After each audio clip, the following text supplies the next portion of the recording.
Peddapalli MLA camp కార్యాలయంలో IT శాఖ మంత్రి శ్రీధర్ బాబు ప్రెస్ మీట్ లో మాట్లాడుతూ ఎన్నికల్లో ఇచ్చిన హామీలో భాగంగా పెద్దపల్లి జిల్లా కేంద్రంలో బస్ డిపో ప్రారంభించబడుతుందని పత్తిపాక రిజర్వాయర్ను 2950 కోట్ల నిధులతో శంకుస్థాపన 10 కోట్ల నిధులతో అంతర్గతంలో సబ్ స్టేషన్ల నిర్మాణం పెద్దపల్లి జిల్లాలోని మున్సిపాలిటీలకు 51 కోట్ల నిధులతో వివిధ అభివృద్ధి పనులు మంజూరు చేసినట్లు తెలిపారు.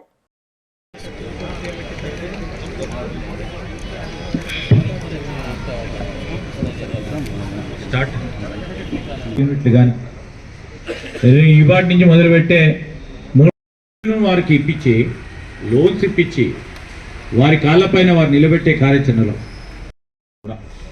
ఆ కార్యాచరణలో ఒక 3 షాప్ పెద్దపల్లి జిల్లాలో అనేక అభివృద్ధి కార్యక్రమాలు శంకుస్థాపన కార్యక్రమాలు చేయబోతా ఉన్నారు. చాలా సంవత్సరాలుగా వేచి చూస్తూ ఉన్న ఈ రాష్ట్ర రైతాంగ సోదరులు కాలం పాటులో ఒకటే దమ్ 23,000 కోట్ల రూపాయలు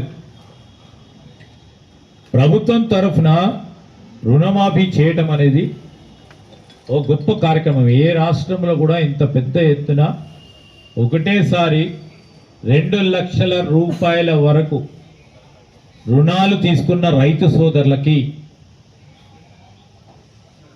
వీరందరికీ కూడా రుణమాఫీ చేయటం జరిగింది. దాంట్లో ఈరోజు మనకు సంబంధించి 60,619 మంది రైతు సోదరులకు. Please like and share, subscribe to BCN Telugu News. Please like, share and subscribe to BCN Telugu News.